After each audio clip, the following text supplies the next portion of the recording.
the house that shouldn't exist. Michael had been working as a delivery driver for nearly a year, and he thought he'd seen it all. From unruly customers to near-miss car accidents, nothing truly surprised him anymore, or so he thought. That all changed one freezing night in late December, during an especially heavy snowstorm. The order came in at 11:30 p.m., an odd hour for delivery in his small town. The address was unfamiliar, and the name on the order was just John. When Michael typed the location into his GPS, it directed him to a remote area on the outskirts of town. Not thinking too much about it, Michael bundled up, loaded the food into his car, and set off into the storm. As he drove, the familiar city streets gave way to dark, snow-covered roads lined with dense woods. His headlights illuminated the snowfall as he ventured further into unfamiliar territory. After what felt like an eternity of driving, his GPS told him he had arrived. He stopped in front of an old, dilapidated house that looked abandoned. The windows were boarded up, the paint was peeling, and no lights were visible inside. Unsure whether this was the right place, Michael hesitated. He pulled out his phone and double-checked the address, but it matched. Against his better judgment, he decided to approach the house. He grabbed the food bag, waded through the snow, and knocked on the door. At first, there was no answer. He knocked again, this time louder, and after a long pause, the door creaked open. Standing in the doorway was a tall, thin man with deep-set eyes and an unsettling smile. The man looked like he hadn't seen daylight in years, and the cold air that rushed out of the house was even colder than the night outside. "You're the delivery guy?" the man asked in a hoarse voice. Michael nodded, feeling increasingly uncomfortable. "Come in," the man said, stepping aside. Everything in Michael screamed to stay outside, but he felt compelled to obey. As he entered, he noticed the inside of the house was even more decrepit than the outside. The furniture was covered in dust, and the air smelled musty. But something else caught his attention. There were no footprints in the snow outside, and no signs that anyone had lived there recently. Suddenly, the door slammed shut behind him. Michael spun around, heart pounding, only to find the man standing unnervingly close. "You shouldn't have come here," the man whispered, his smile vanishing. Before Michael could react, the lights flickered and went out completely. Panicking, he fumbled for the doorknob but found it locked. He turned to face the man, but he was gone. All that remained was an eerie silence, broken only by the distant howl of the wind outside. When the police arrived the next morning, following a frantic call from Michael's employer after he failed to return, they found his car still running outside the house.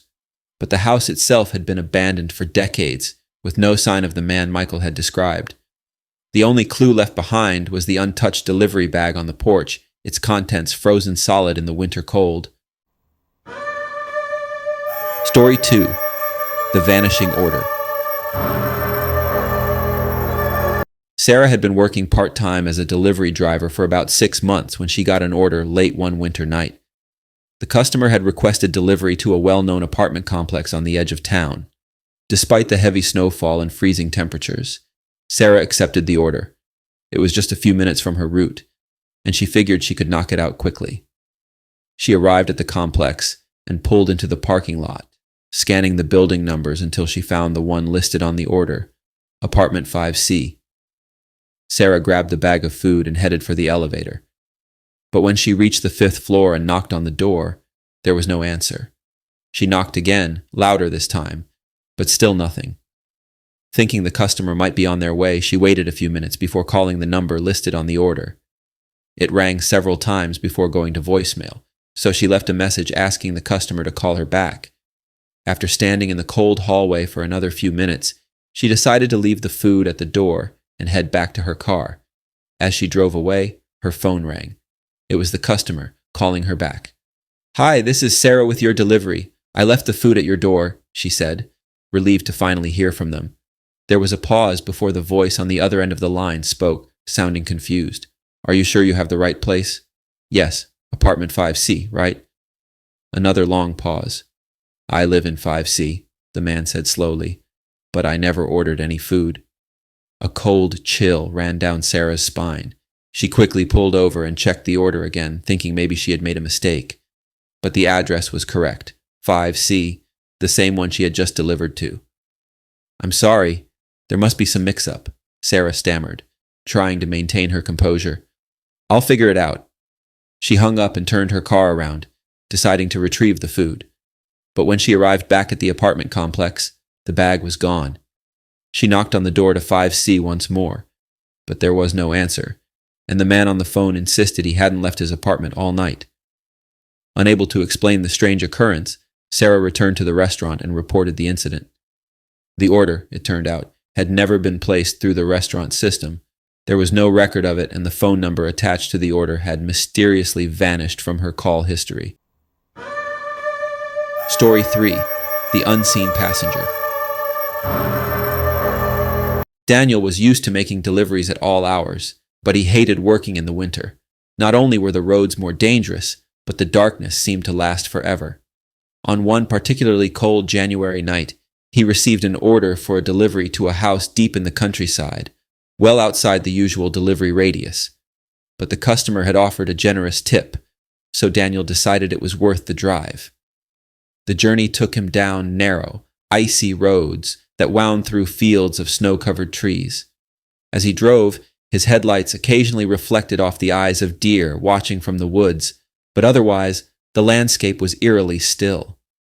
After about 30 minutes, Daniel reached the address. An isolated farmhouse at the end of a long, winding driveway. He parked the car, grabbed the food, and made his way to the front door. But as he approached the house, he noticed something strange. In the backseat of his car, illuminated by the faint glow of his interior light, was a dark figure sitting perfectly still. Panic shot through him. He hadn't picked anyone up, and the car had been locked the entire time. Trying to rationalize what he was seeing, Daniel slowly backed away, keeping his eyes on the figure, but as he moved, the figure turned its head toward him and vanished. One moment it was there, and the next, the seat was empty. Terrified, Daniel ran to the front door, pounding on it until the customer finally answered. The man looked puzzled, but let Daniel inside to warm up. Daniel explained what had just happened, but the man didn't seem surprised. He told Daniel that strange things often happened around the house, especially in the winter. When Daniel left, he couldn't shake the feeling that someone, or something, had followed him. As he drove away, he glanced in the rearview mirror one last time. The back seat was empty, but the faint outline of a handprint was pressed into the fogged-up window behind him. Delivering food may seem like a straightforward job, but on cold, isolated winter nights, it's easy to forget that the world is filled with unexplained mysteries and unsettling encounters.